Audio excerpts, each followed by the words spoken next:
Hey, everybody. Welcome to another episode of Inside Lion Athletics. We're going all over the place because, we're in the middle of basketball season, but you already know we got track doing some indoor stuff.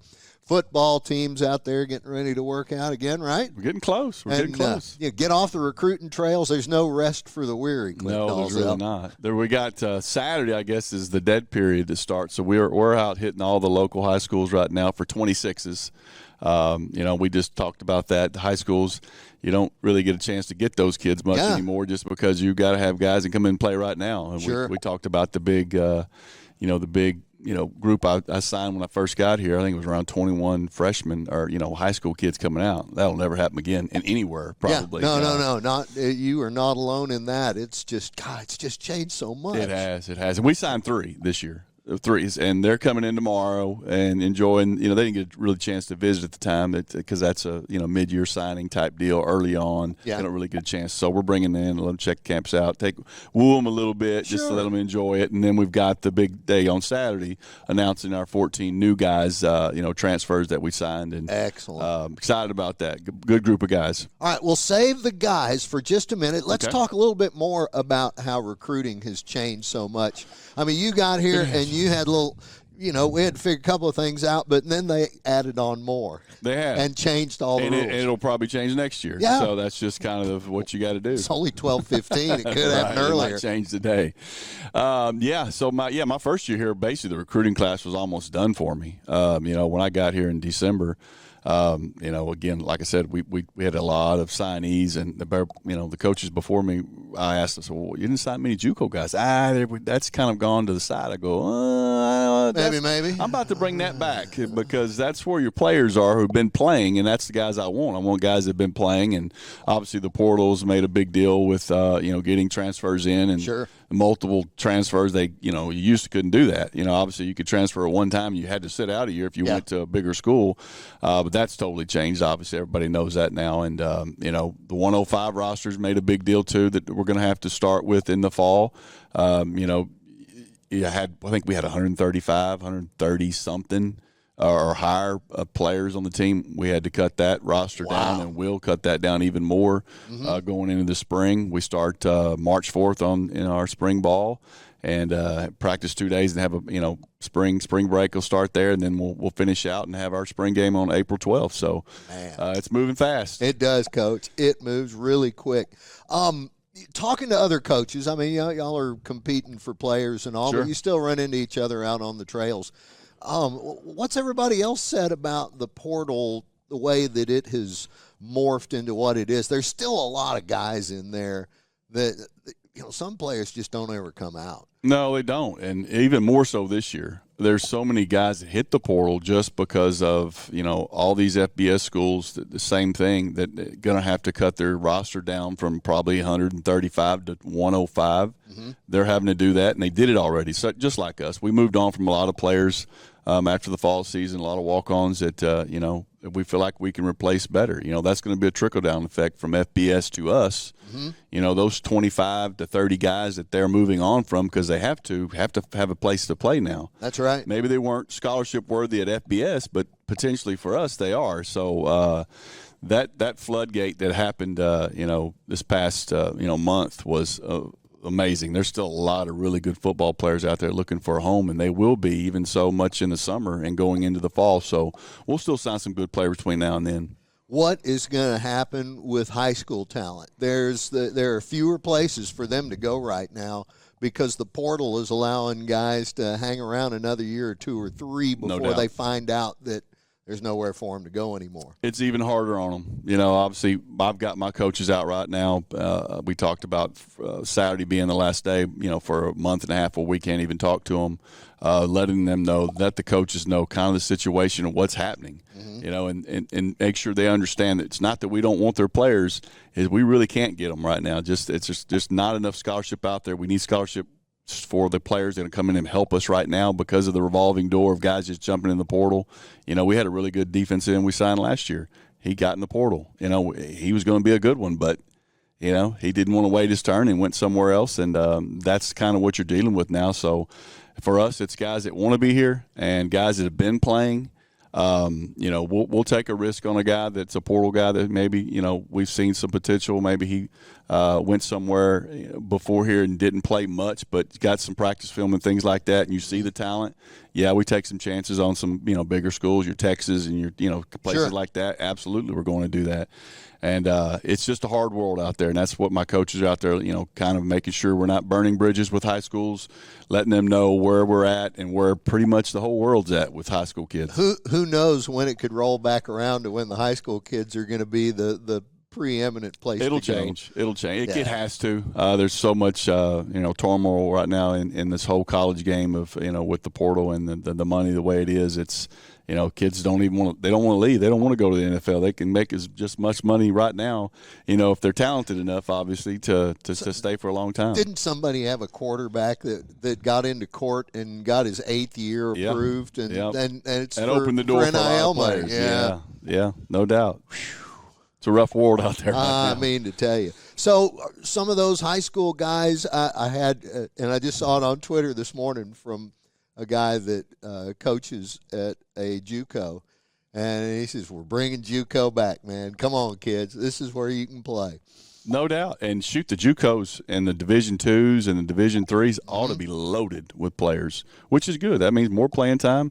Even some really good players that are overlooked, they get a chance to, if they want their scholarship to play, their school paid for it, they go play for those teams, and we get a chance to look at them while they're playing versus, going somewhere and backing up or just being a guy on the bench.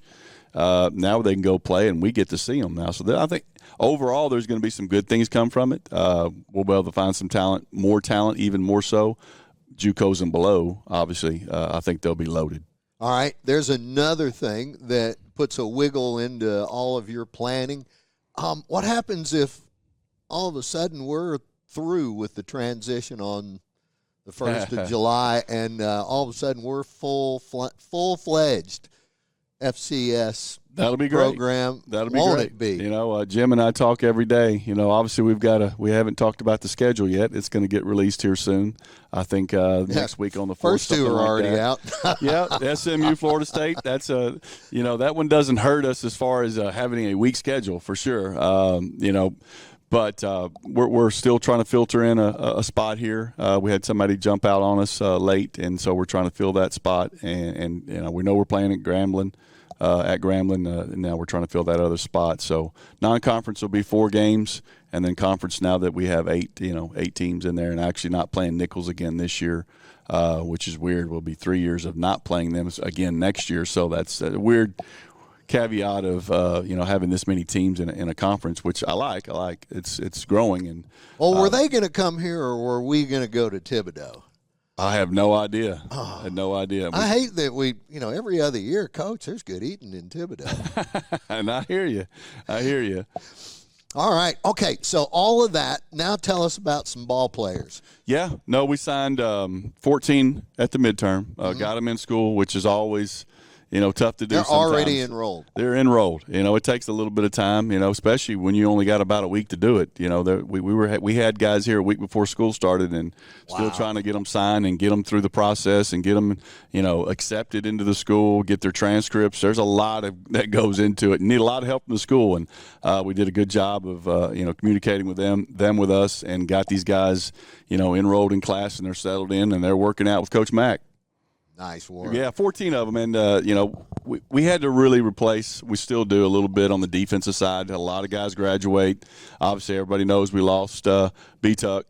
We feel like we've got a guy in C.J. Garnett from North Texas who fits his role just right. Okay. Very same build, going to be a high, quality player that we feel like can hopefully fill his shoes. And signed really three really good DBs too, with some height, 6'1", 185 guys, because we lost some of those guys as well.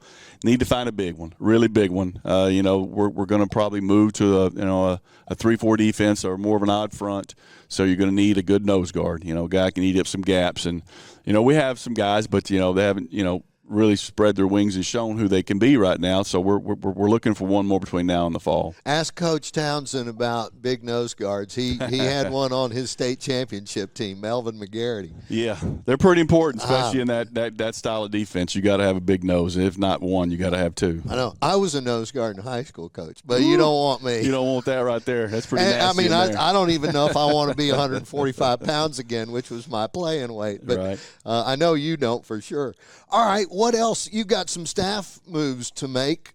Special teams is that an open or a closed door now? We're going to keep it in-house with that. You know, a lot of the coaches did a lot of the work anyway. It helped Coach Welch in the special teams. Tony McLean and Jeff Terry will basically duel it up, and we'll all help. You know, that's what staffs do anyway. You know, it's not just one guy as a deep. You know, he's titled that, but you know, the special teams goes through the whole staff. You know, our O-line will handle the PATs and, you know, field goals, which is always a normal thing. Right. You know, you have a defensive lineman here or there that jumps in that, but D-block will be the D-line, so Coach Smith will handle that, and, you know, and kickoff and kickoff returns and punts and punt returns. You know, we'll divide up between those two and Terry and McLean. So, no, we got a good plan. We signed a really good punter. We had to replace Mitch. From Cincinnati, Ben. He not only punter but a place kicker, if I remember right. He kicks everything. Does, and he's lefty. I like that, especially on the punts. You know, it's a different spin. It doesn't seem like much, but it does. It's no different than throwing a lefty ball versus a righty ball. There's a different spin, and sometimes they bobble it, and that's what we're looking for. One of those a game, and you can change the game. You are correct about that. All right, last thing. We haven't visited in so long. We're eating up time in a hurry. Been busy. What about this? Your third year coming in. How's your own progress been? How do you feel? A lot better. Yeah, you know, going into last year's, you know, spring, you know, practice, I was amped up. I was ready. I had that year underneath my belt, and even more so this year. You know, we're taking big strides. We got most of our offense coming back, all our quarterbacks coming back. So I'm excited to where we can be potentially. We don't have to do a lot of teaching in the spring. We can get in there and just jump right into where we kind of left off. Right. You know, those newcomers. I think we got 8 or 9 on the offensive side. They'll learn as they go, and we'll install the offense. We're not going to slow down. We're getting in there. We're going to jump at it and just tweak what we got. You know, we did a lot of good things last year. 3, your last 4, Coach, were they showed they were on the ramp. Definitely. You know, that's a big part of it. You know, good teams keep their players around. You know, all my arena teams I coached, I had an 8 or 9 person core that I kept with me, and they weed out the guys I don't want around for themselves. You know, I don't have to do that. And that's what you want, good quality players that they have to come in and fit our culture, and those guys figure it out for me. Great stuff. Everybody's healthy? Everybody so far? I mean, for the most part, sure. We're not bad. We're getting there. We had a few surgeries that'll be right. You know, first of spring, might miss some of it, but we have that spring break right in there to, you know, give them another week to heal up. So, I think we'll be good to go. Okay. All right. The spring game is April 12th. Yes, sir. Right? Yes, Do we sir. have a time on that yet? Or not yet. It's a big day for us. Daytime, nighttime, what do you think? Last year we were evening. I think we're going to I would say somewhere between 4 and 6 would be my guess. Okay. Keep an eye on that. Circle April 12th. Come out and see your Lions in action as they get near the end of spring training. Coach, it's great to visit with you. See, look how fast time flies. I know it. Lines up, everybody. We're going to take a break right here, and when we return, see who we have next. Hey, everybody. Welcome back to Inside Lion Athletics. I'm Charlie Chitwood, joined now by women's head coach Valerie King. Back off the road again, Coach. It'll be good to be home and play a couple here and see if we can't find some more dubs. That's right. Good to be home. Quick turnaround though from the schedule change from last week, but we're good. We took Tuesday off, got back in yesterday, and been working. So tell us what your thoughts on how those last 2 played out in the bigger scheme, and then where you go from there. I think for us right now is getting our heads right, keep plugging away, keep working, and keep trying to change, the tide for us. Basketball, like we talk to our kids about during games, it's a game of runs. Every game is, and the season is as well. So, we've got to keep working. We got to keep grinding, to get that to turn in our favor. Lamar was pretty much what everybody thought they would be when we got down there. You had nice play in the first half especially. Mm-hmm. Then you got up to SFA and, looking at their record and you going, well, what? Yeah, maybe. And then we saw what happened. Yeah, I mean, when I think I said it Monday night after the game, but when you start 0 for 18, 0 for 20 from the three, that'll get you pretty quick. And we had open shots in the that first quarter, so I'd like to think if we make a couple that changes the course of the game. It changes our headspace where we're at. Yeah. And all that. So when you're taking your sixth shot and you've made 2 or 3 of them, you think differently than if you missed the first 5. That is correct. Yes. So, I think if we make a couple of them, like you're saying, we that game's a little bit different. SFA is really good, though. They made every shot. They made us take some quick shots, and probably in turn that's why we missed a few of those, early ones. So, all credit to them. But we've got to be able to make some shots. Yes, indeed. And coming down the stretch, you're going to be starting the second round through conference play. There, mathematically, you're very much still in the hunt for a berth in the Southland Conference tournament. But they got to deliver. Right. And got Corpus tonight, Thursday night, and then Northwestern State on Saturday afternoon early. Mm-hmm. Yeah, I mean, for us, it's, one game at a time. Corpus tonight, we'll move on to the next tomorrow. But we're in control of what we can control, and that is our effort, our, how we come in and prepare for games and practices. So again, we're just trying to turn the tide.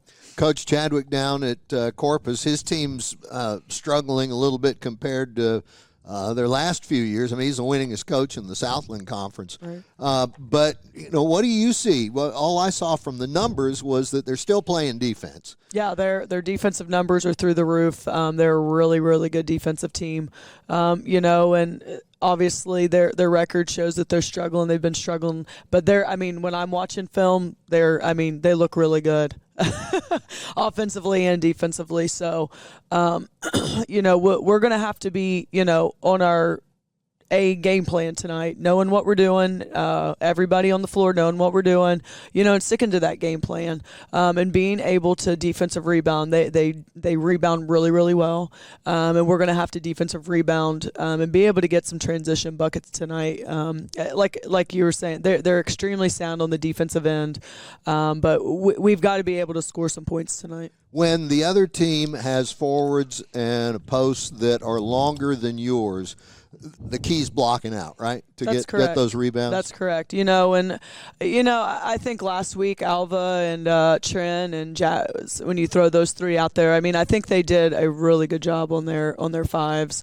Our 1 through 4s are all the other guards. They've got to run in there and get those when the 5s have got the 5s blocked out. Okay, everybody's healthy for this one. Nobody got dinged up out on the road.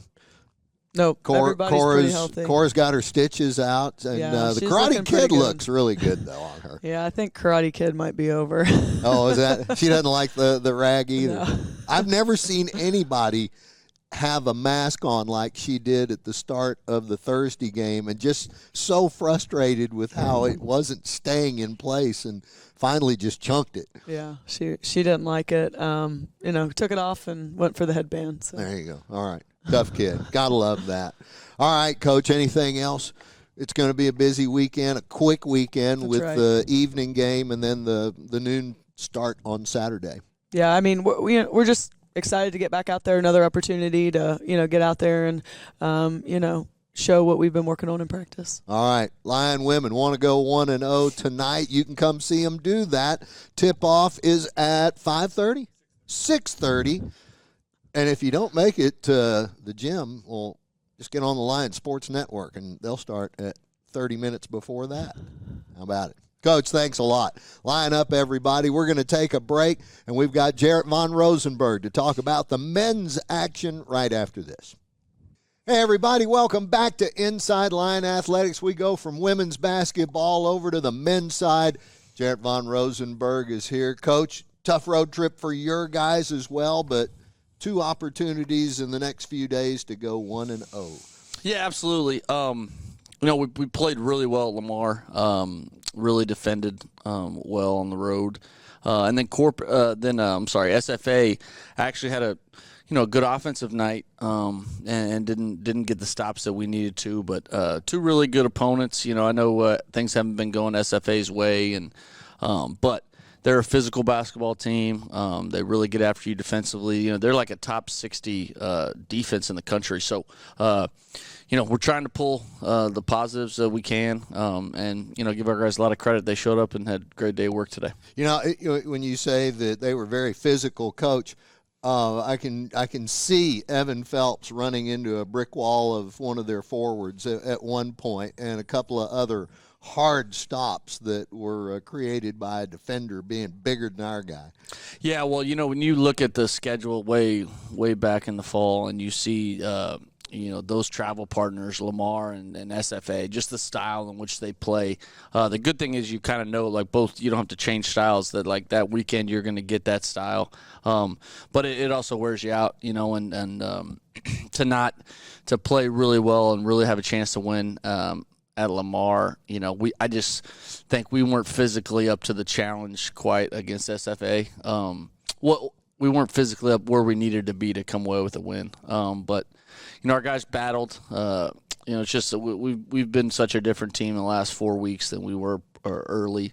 When things don't go our way, we keep finding a way to stay in the game now and have a chance. And just got to keep doing it. Got to keep putting yourself in position to get a win and get one of these done. What was the message to the team when y'all got back off the road late or early? I'm sure you talked the next day.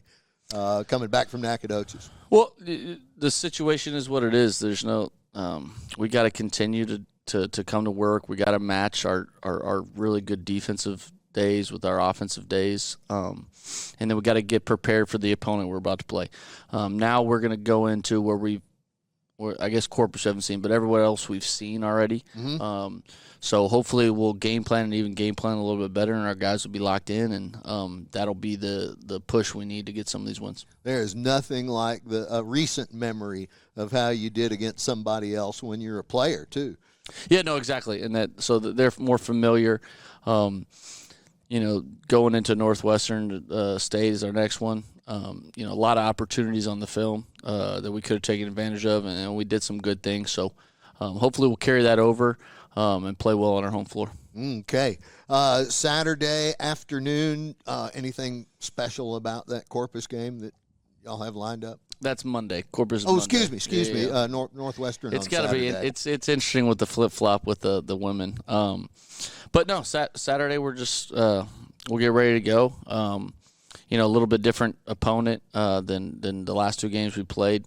They're running like a switching man matchup zone type. So we got to be good offensively and make them guard the whole floor.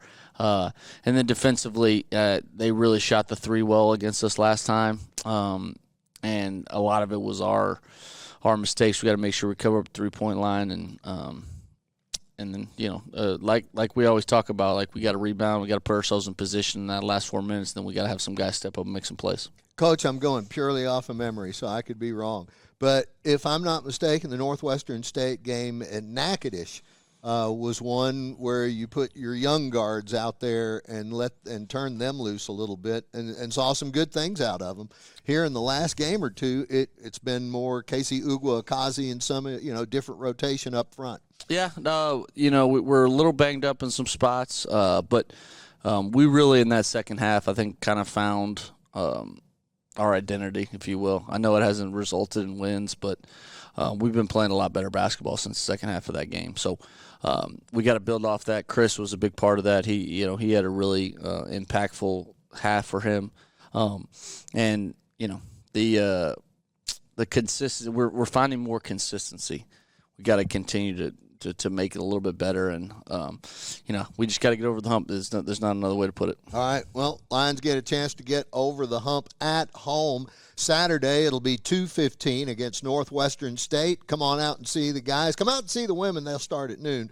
And then on Monday evening, 6:30 A&M Corpus Christi will be in town. The last team in the Southland that the Lions will play that they haven't seen already. So, Lions up. Coach, thanks for your time, folks. We'll see you at the gym. You got it. Go Lions. Hey, everybody. Welcome back to Inside Lion Athletics. We've got a special guest with us right now, Josiah. Holy cow. I know. I get my first time on the podcast. It is. I'm excited. I'm so glad you dressed up for the occasion as well. Just for you, my friend. I know. For you. Hey, that's cool. No, it's for everybody. It's part of your work. It's man. part of my work. I take a lot of pride getting to work for this university in this athletics department. I understand that. I understand that greatly. I just don't have to wear a tie. If I could, I wouldn't. If I could get away with basketball shorts and a T-shirt and still be productive, I would. It's not a clip-on. No. It's not. Okay. No. He wouldn't wear a clip. It's a real tie. I might, but I'd have to find that one too. Hey, so, you've been here a year or so. I'm not sure if everybody kind of knows just how ingrained in Southland Conference life you are in collegiate athletics. I mean, this is your fourth stop? Fourth stop, 15 years. It's amazing. Like it's gone by in a flash. Started out at New Mexico State, my alma mater. Mm-hmm. Loved it. Had an opportunity to go to Bakersfield, California, at Cal State Bakersfield. Spent 5 years there doing fundraising. Really enjoyed it. Loved it. Then there was an opportunity to grow in Corpus Christi, right? And I took that opportunity, was there for 4 years. Bakersfield or Corpus Christi? Yeah, I can see that move. Well, but, you're only an hour away from the beach in Bakersfield. True, but it's 112 when you start out. 112 for majority of the year, yeah. Oh, no, Bakersfield's hot. Yes, it is. Now, Corpus is humid. True that. And I love when people will But there's a breeze. Yeah, but people complain about the humidity here. And I remember, the 100% humidity days in Corpus where you could just eat the air. Yeah. Now you get behind the pine trees in Texas, and it doesn't matter north or south. It gets thicker the further south you go. Yes. And then anywhere in Louisiana. Yes. And that steady hum you hear, those are not drones. They're airplane-sized mosquitoes. Yes. All right. So, but what brought you to Commerce? You gave up Corpus to come here, right? Yeah, growth. It was another growth opportunity. So I was the senior associate athletic director there. Mm-hmm. The person who hired me there had taken a position at Georgia Tech, loved him. He hired me, was a great mentor of mine. And as he transitioned out, there's always that opportunity to look around. And he had mentioned to me that one of his buddies that he worked with at Maryland just got the AD job in Commerce. And I was like, oh, okay. And he's like, what do you think? And I was like, I don't know. I don't know what I think. Yeah, and, where's Commerce? And he said, hey, you should think about it. You should look into it. Looked into it, applied. Jim called me, and I think our very first conversation, he sold me on the opportunity to build something. And everywhere I've been, I've had to build, right? And he's like, hey, this is the ultimate build because we're transitioning from the Division II to Division I. And there's a lot of opportunity here to grow. And that's kind of been a theme with my career. When I started out, my vision was to start from the bottom to the top at New Mexico State. I thought I was going to be there my whole career. Yeah. And an opportunity to grow happened, and it was from a boss. A boss came into my office and said, hey, man, there's this opportunity in Bakersfield. You'd be perfect for it. It's the next step in your career. You should go for it, right? And the same thing happened in Bakersfield. I'd been there for 5 years, was ready to grow, ready to take on more responsibilities, and the Corpus Christi opportunity opened up. And when I was applying for that, you do your own research. Sure. And I had a mentor or a colleague tell me, you'd be really lucky to work for John Palumbo. And it'd be a good move for you. You'll learn a lot from him, right? And I think that's the other kind of thing that's happened in my career is I've had these really great bosses that have helped me, right? Mentors make it all so much more enjoyable. And every single one that I've had has been so different. So Ziggy in Bakersfield was different than John. John and Jim are very different. They're all very different. So what's really great about it is I get this opportunity to learn from these leaders that are very different in how they do it, and I've loved every second of it. That's awesome. So really it was the opportunity, and Jim really sold me on it. I was excited for the opportunity to grow, right? Get to that deputy athletics director, get to oversee more people, get more responsibilities. I was ready for that. Yeah. And so that's how I got here. Well, some of the visibility of your works are well known around here these days with all, the home games. People come and everything's a little bit different about the way the games are presented. And I know you have a lot of help with that, but that's pretty good stuff. I have an amazing team. Yeah. I really do have an amazing team. How many people work with you? On your staff? So I like talking about it and bragging about them, right? So, Avi is my go-to. He's our statesman, right? He's the one that's been here the longest. And I know if I need something, like he'll figure it out or get it done, right? And his role is really telling our story, right? Like we don't have this podcast without Avi. No. And he does a really great job of telling our story. And that's part of it, right? We got to tell our story for people to know why they should care about East Texas A&M, right? Sure. You got Mirage doing our creative services, and he does such a great job. One of the things I appreciate about him and his team is they try to look at what the Power Fours do, and they say, we could do that. We can replicate that. We can make it look like a Power Four, even though we're an FCS. And it's like, that's not the way to think about it, right? When it doesn't require the same toys that a P4 might have. Yeah. You can use the same smarts. You can use the same smarts.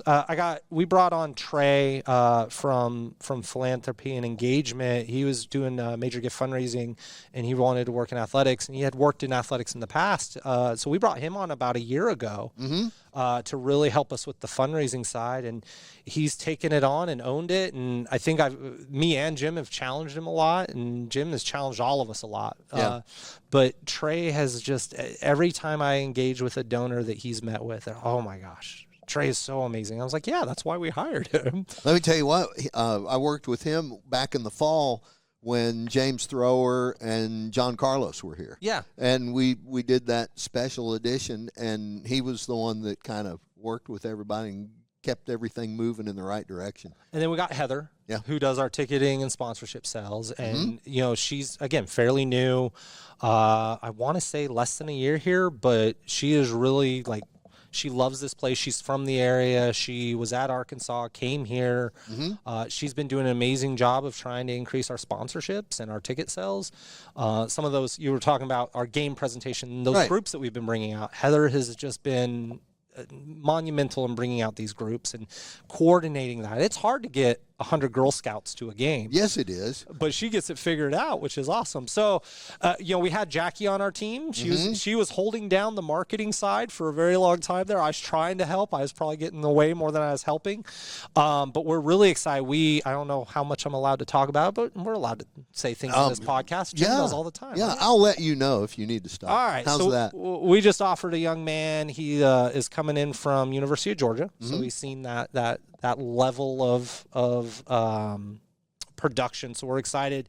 He's coming in. He also works for the Savannah Bananas. All right. And so that's a big get, folks. If you've never even heard of the Savannah Bananas, they are a magnificent traveling baseball minstrel show anymore. They used to be in affiliated ball, and they stayed in their own park, but then they got abandoned in one of baseball's redos. And what are we going to do? Who are we going to play? We can play an independent schedule, or we can really think out of the box and go hit the road. And I always talk about it. It's the Harlem Globetrotters of baseball. Yeah. That's a very good way. And they do an amazing job. And so he has experience there. We're really excited. We're hoping to get him here in February as our director of marketing. So I have a really good team. Is he going to teach everybody how to dance during a timeout? Sure. That sounds like a banana kind of thing. Well, he was asking me, can we get horses on the field? And I was like, well, let's crawl before we run. Well, stick horses, no problem. And they're, find a way. I have an amazing team. We've been working really hard. We've had some people that were here and have left, and I don't want to not leave them off of it too. The past year and a half has been really good, but it's been a lot of hard work, and you don't do that without a good team, and we have a really good team. So. Yeah. So how many people is that? 5 people? That sounded like it. Yeah. So we got 5 people trying to move the needle every day, and they do it, and they probably are sick of me. But we have fun, and I enjoy it. That makes work go around a lot easier. Yep. Hey, so they're all fundraising. Y'all have some particular fundraising efforts that are going to be coming up. And they're different. It's not like the annual giving campaign. Yeah. It's a I'll let you tell the story because it's probably more accurate that way. We got a lot coming up. So all of our current donors, keep an eye on your mailboxes the first few weeks of February. I'll just say that. We got something special coming to all our donors. We are going to do our annual giving day. We did an annual giving day, or we did a giving day last year. It was our first time doing an athletics giving day. It was really good. Had over 100 donors. Did over $100,000. That's awesome. It was awesome, right? And that was us just coming in going, hey, we got to do it, and figuring it out as we go. We are doing it again March 4th. The save the date's going out here. The people watching the podcast, March 4th is our giving day. We've set the goal even higher. We want to raise over $200,000. Better get another 100 donors at least. Well, we know that Lions are out there. Oh yeah. They just need to see what we're doing and engage. So that's coming up March 4th. Then right around the corner, you're going to have spring game, April 12th. Right. And you might go, well, Josiah, I was asking about fundraising events, but we are going to try to do something that I've done at other schools. We're going to do a locker room clean out. Oh, yeah. Yeah. Well, and there's a very good reason for that here this year. Not just because it's time for some new threads, but it's really time for some new threads. It's some time for some new threads. Everything old will never be new again unless someone purchases it out of the locker room. Excellent. Yes. So we're thinking about having our locker room clean out at the spring game, April 12th. That'll certainly be a time that you'll have interested parties on campus to get Under Armour gear, A&M Commerce gear, game-worn jerseys. Is it just going to be football, or you're going to have all the locker rooms getting cleared out? So with our transition from Under Armour to Nike, we have a lot of leftover gear. Yeah, So what we want to be able to do is one, get people in gear. Yeah. We want them in Lions gear. But two, it's a great opportunity for us to increase revenues after a loss of that contract, right? Is Nike going to give you a little stick-on patch to put over certain logos? Oh, no, they're not going to give us stick-on patch. They're going to give us the Nike gear. So excellent. Yeah. Okay, so what else? I mean, right? I keep it rolling. Yeah. May 16th is Night of Champions. Oh, there we go. We've locked it in. May 16th at the Hilton in Rockwall. Okay, so off campus. Off campus, and we had it off campus last year. I think I missed that one. You missed it. I made the previous 2 or 3, but you missed a good one because it was a big party. It's at the Rockwall Hilton. It's a casino night. Mm-hmm. We're going to have over 200 auction items available for people to bid on. Very good. It's a night of fun and camaraderie. Casino nights are always that. Casino nights are a lot of fun, right? And a little bit of Lion ale might be spilled. Bull Gold will be there. Right, so Benny Keith is signed back on as the beverage sponsor. So, folks, you've got everything you'll need: food, refreshing adult beverage, and gambling. A lot of fun. We had a lot of fun last year. Again, we're trying to raise the bar every year, and so we got a lofty goal. We want to raise over $100,000 for that event. I know we can do it. So we got a really great board. Committee that's helping us with that. And so May 16th, mark your calendars, Night of Champions. So to give people a little bit of perspective on the Night of Champions and the value of that. Yeah. So the goal's $100,000. Yep.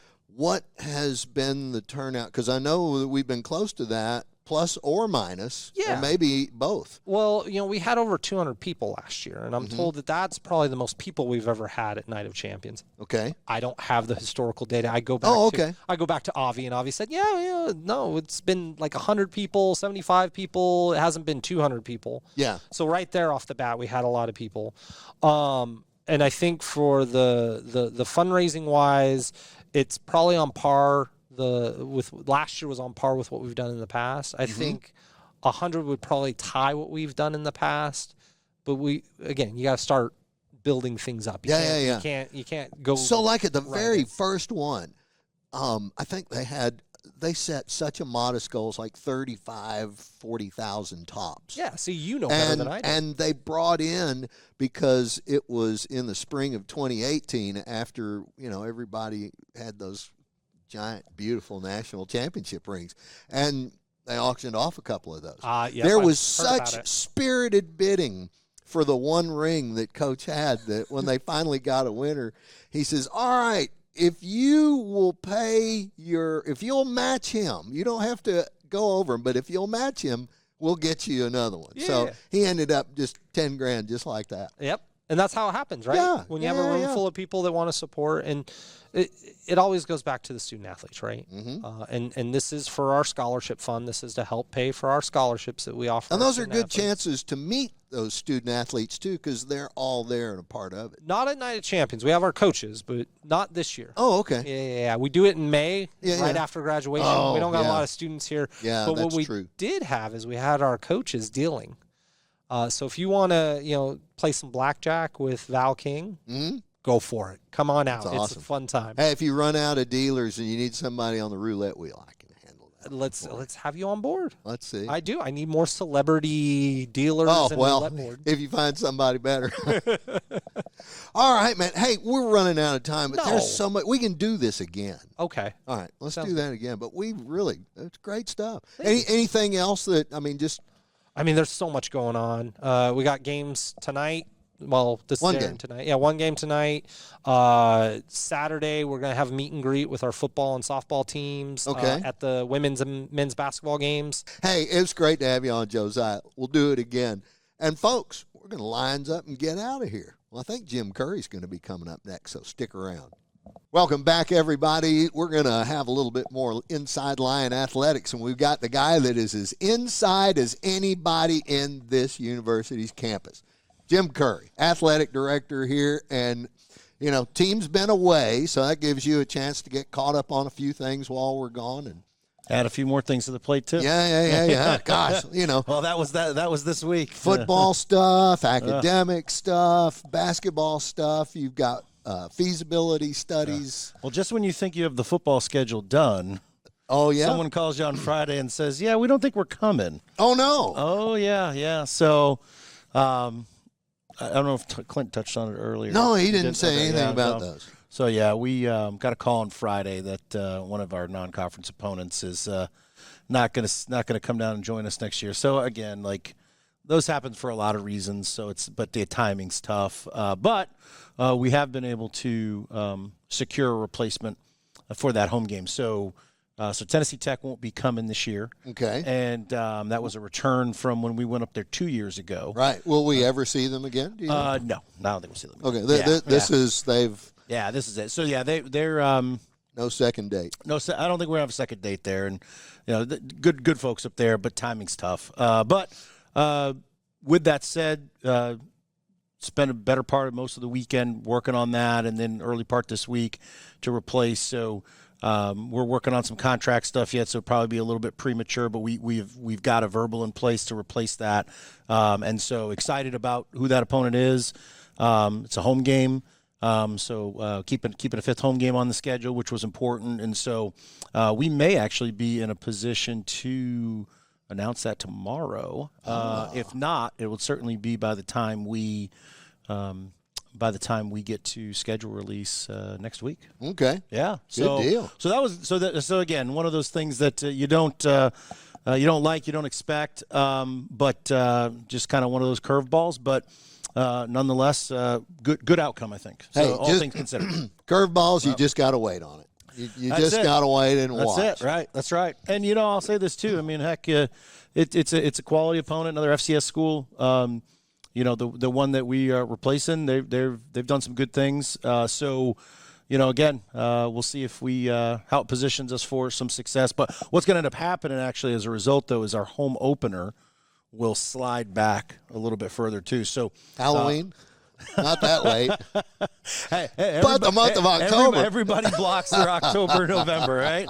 I think we're going to end up having like 5 home games in an 8-week stretch. So that'll be awesome. It'll be awesome. Now, the other thing, too, speaking of home games, I say that 5 of 8 in Memorial Stadium, But we want to try to turn as much as we can that SMU game into a home game. Yes, indeed. Yep. So got a few alum in the neighborhood. Yeah, a few in the neighborhood, at least in driving distance for sure. So that obviously was an exciting announcement last week to be able to get that game on the books. That was I wouldn't say when I got here that was that wasn't by design to do 2 guarantee games in this year, but getting an opportunity to play in Dallas was a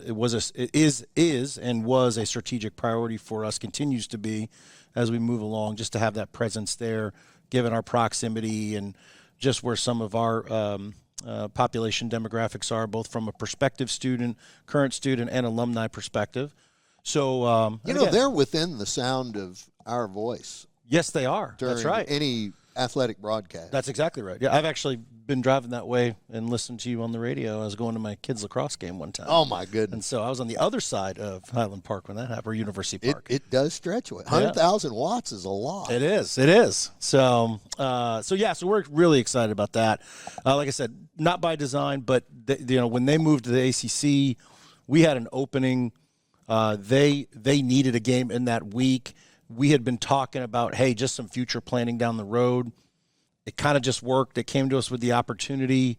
We were pretty aggressive about it as well, and it just worked out. So that would be a hard one to pass up, even though the design was not to do 2 guarantee games this year. So with that said, we're really excited about it, and I think some folks will see as we get into the later spring, there'll be some more around that, because we've already started talking here about bands, students, things like that. Like, we really want to turn out well there.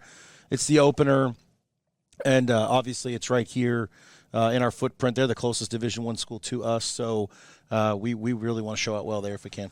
Nice. Yeah, so it's good. Yeah, and then you got Florida State the very next week. Oh, yeah, those guys. So. Yeah. You know anybody over there? Yeah, right. if you need tickets or anything?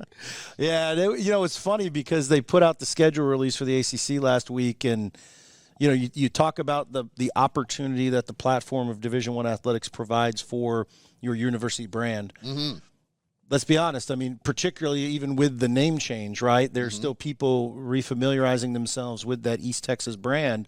And, if you're watching the ACC show, the guy that's hosting the week 1 announcement, he's like, East Texas A&M, and then they see it again the following week for week 2 with Florida State. And so, again, it's you see all how it got all that breach with the ACC schedule release, last week for both sides. So again, just continuing to get the brand out there and making sure that people know where we are. So if we somehow ended up with 3 ACC games on our schedule, would they be considering us for a move? I'll say this. I think, we're not going to have 3. Let's put it that way. Let's make sure not in the same year. There will not be 3 in football. But I guess it's one of those things. I said this about softball, too. We're playing the Dakotas a few times. South Dakota, North Dakota State. I said, if we win all those, I guess we'll just claim the Summit League championship, right? Right. We get these 2, we'll claim the ACC championship. Why not? And that's a wrap. I love it. Right, that's exactly. awesome. What a great idea. We get I want Chief Osceola's flaming spear if we win at Florida State. I'll tell you so looking ahead, not to look too far ahead, but looking ahead, that is an incredible tradition. And anybody that gets an opportunity to go to the game, I think that'll be one of those kind of memorable experiences from that you will not forget from a college football perspective. So it's as awesome as it looks on TV. Let's put it that way. One of and you think about other places we've been in the Lone Star Conference. A&M Kingsville probably had the WT a little bit because they would bring a live buffalo, and not everybody has a live buffalo to put into their show. But down at Kingsville, they got the crowd fired up, and they've got fireworks going off and a spirit tunnel, and leading them onto the field is the bossest Harley-Davidson hog you ever saw. Okay. I mean, the chopper, long spokes. Yeah. They do that at Wake Forest, too. They got the little deacon mascot on the motorcycle ripping out. Yeah, there you go. It's fun stuff. Now you mentioned Osceola. I was thinking, I guess the first 2 weeks we're going to play teams that have horses on the field. Yeah. Because if I'm not mistaken, I think SMU runs the pony out. Yeah. Nobody rides Peruna. Right. But, that's right. Yeah, they ride. So okay, we got. Hey, if we beat SMU, you going to ride Peruna? I'm going to at least hold the bridle. All right, let's not get my rodeo day. Let's get somebody from the rodeo team to come up and help us on that part. That's fair. That's right. Good point. Okay, so we've got excitement stuff. We're just bubbling over with football excitement on those. But there's some other stuff, and this is like steps closer towards full membership. When you have an academic honor roll that is as filled up with Lions as this one is in the Southland Conference, that's a good sign. It is, yeah. I appreciate you mentioning that. And again, just we talk a lot about academic outcomes here and how that's trending and how our student athletes are really balancing the rigors of Division I athletics with just competition in the classroom too, right? And so highest number of Southland Conference honor roll members for the fall, this just announced. And so, what's important about that too is that, again, you're talking about football, soccer, volleyball, it's all country. sports. It's all sports. And so it's a fair year-over-year comparative benchmark. So the fact that we're continuing to grow and hit some new heights in that regard says a lot about what our student athletes are doing in the classroom. So credit to them for what they're doing, because, again, anything we can do to continue to raise the bar, raise the standard, hit new marks, particularly when it comes to academic outcomes, it's a good thing. Yeah, and how much, this particular scorebook, when we're closing in on finding out if we want to do this in 3 years and start year one next year, or if it's going to take 4 years, like we were kind of planning on, those are numbers that help accelerate the process. Well, what I think it speaks to is, yes, and I think what it speaks to more than anything is, it's easy to get outcomes based, but you got to handle what's happening right in front of you on a day-to-day basis, right? The process of it. And so we can't get the outcomes that we want that can achieve that full membership outcome if we're not achieving the type of success day-to-day, semester by semester in the classroom here.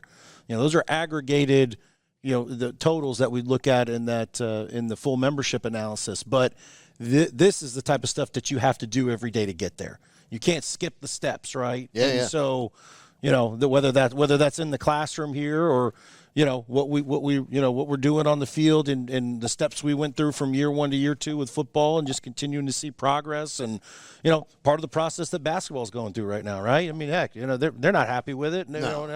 But part of that is just what are you seeing day to day in the process and how you're getting to those outcomes and not focusing so much on, outcomes based, but what are we doing every day to get better, right? And just that incremental 1% improvement that grows exponentially over time to produce incredible outcomes. And, again, we talk about it a lot around here where we wish that outcomes would match the work that's being done contemporaneously. Doesn't work like that. No, at every school. Everybody, right? Everybody's a conference champ before they played a single game. That's exactly it. So, but, that's where I continue to stay really encouraged and really positive about what we're doing. Some of the outcomes we're starting to see, right? And I don't mean just in the playing surface. I mean in the classroom and some of the partnership announcements we've had and some of the, the other way we continue to position the brand and some of the things we're doing from a scheduling perspective, right? Like all these things. And so I see what's happening. We see what's happening, behind the scenes here with our teams. And, so that's why I stay so positive in it because I see the work, I see the approach, I see what's happening here. And man, I wish it would translate, for them on the win column, but I continue to remain confident that because of the work they're doing day in and day out, both our student athletes, our coaches, our university, our staff, administration, that will come.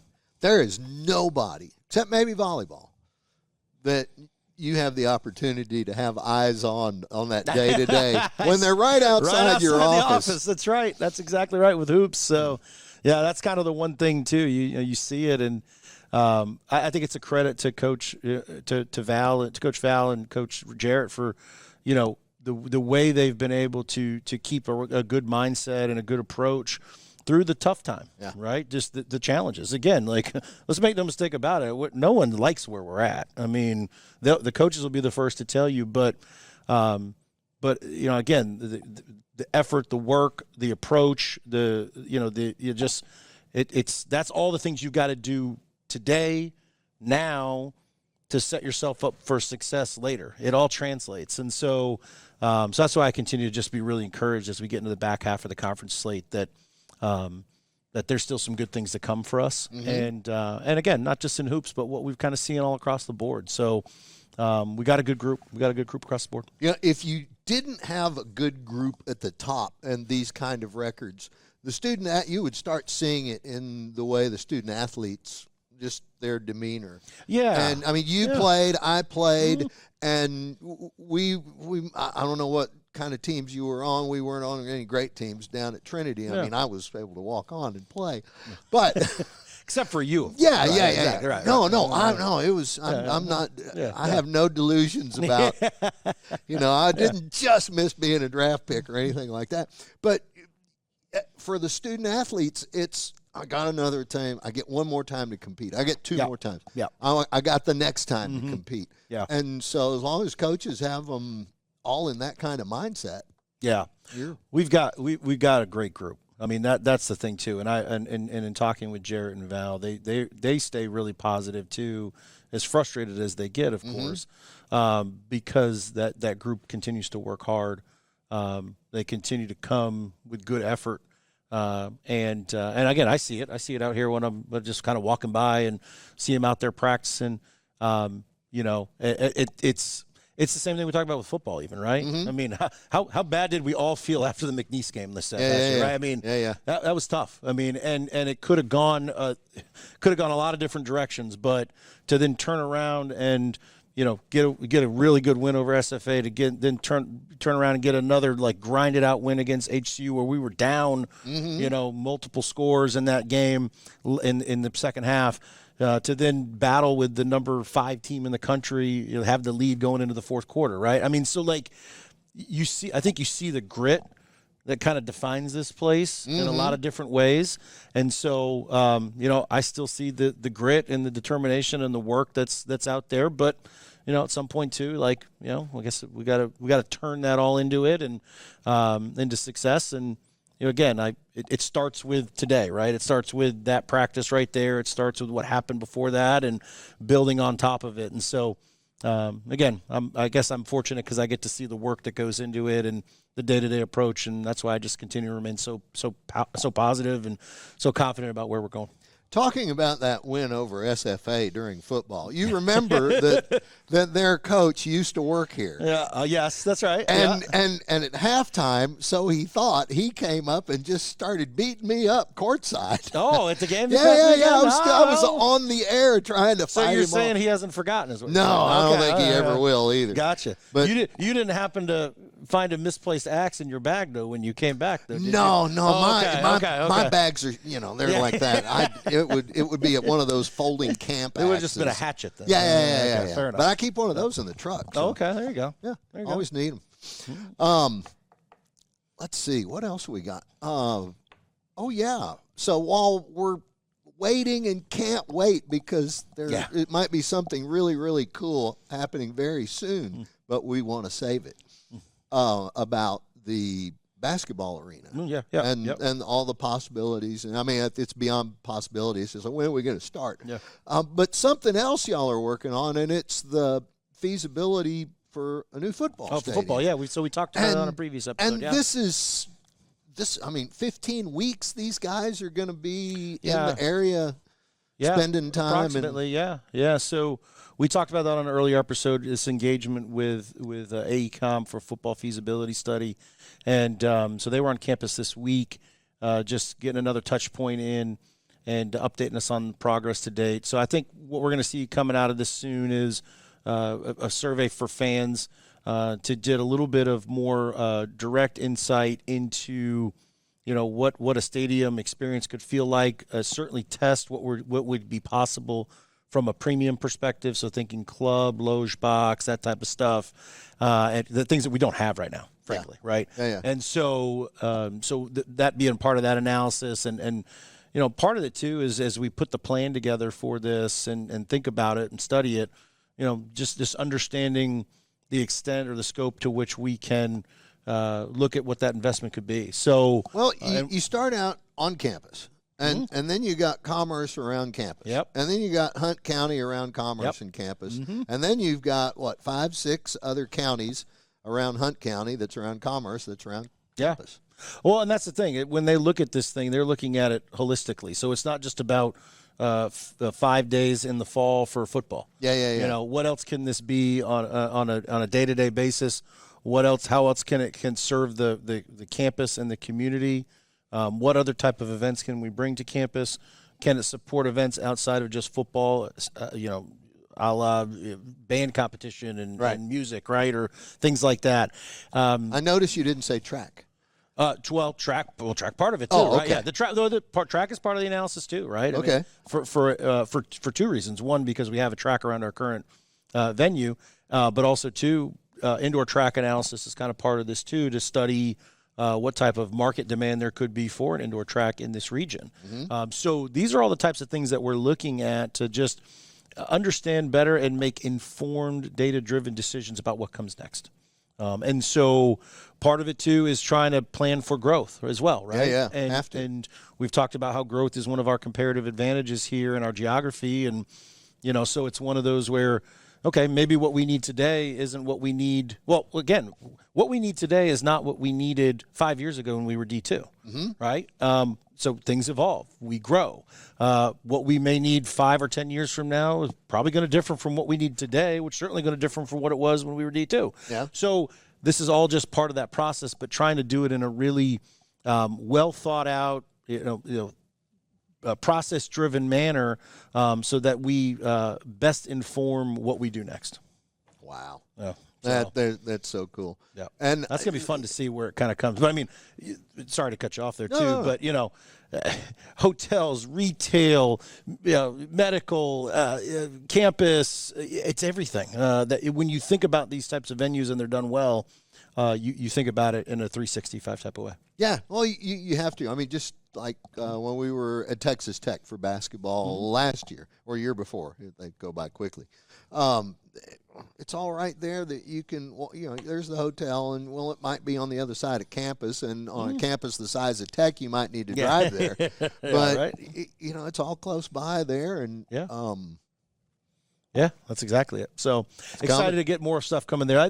It was, like I said, I wouldn't say it was, they're still in the early phases of their work, but it's very clear where kind of some of the next engagement will come, and that will include our stakeholders as well. Okay. Yeah. Oh, great stuff. What else you got? Anything? What else we got cooking out there? I think that's it for now. Well, I want to, and y'all know me, so I wouldn't typically want to go out on a somber note, but I do want to let you remember two men that have been a huge part of this campus over the years, and we've lost both of them in the last week to 10 days. Noah Nelson, who was he worked in marketing and communications. His presence is missed, and we also lost just recently Frank Turner out in New Mexico. Yep. And Rosalie, love you. We're just so saddened at the news, but we miss you guys. Yeah, I appreciate you saying that, Charlie. We really appreciate everything you both did. Your families are loved. No doubt. All right, that's going to do it. This edition of Inside Lion Athletics. Got ball game tonight, women at 6:30. Oh, he's got Avi. Yeah, he got Avi here, right? That's right. All right. Well, if we can't have cheat sheets, we've got Avi. That's right. We got It's Avi. better than a cheat sheet. Folks, thanks a lot. We'll see you on the next episode of Inside Lion Athletics. See you later.